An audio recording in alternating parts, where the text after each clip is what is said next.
Psalm 81 verses 1 through 4 says, "Sing for joy to God our strength. Shout joyfully to God of Jacob.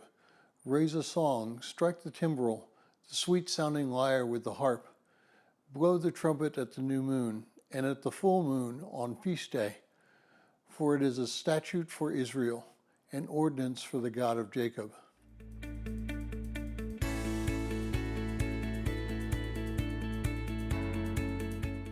Well, if you're joining us and reading through this 6-month reading plan through the book of Psalms, today's reading is Psalm 81, and I encourage you to read that passage.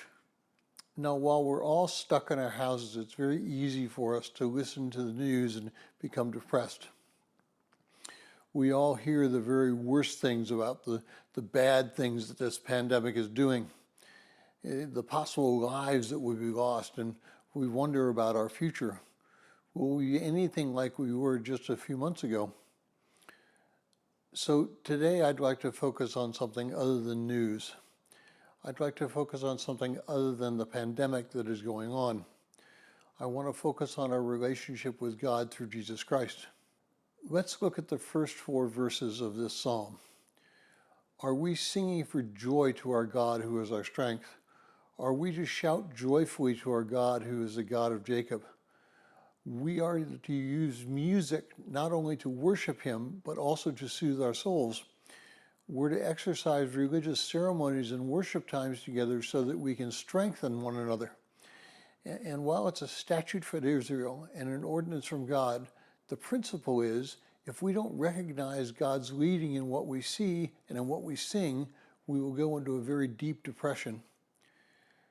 God created us to be social beings. We have always defined that as being able to touch and to hug and just to be around other people. Now, the overwhelming majority of people in the world today are not loners. God designed us to be social. God designed us to be around others. And right now, we have to figure out ways to satisfy that desire.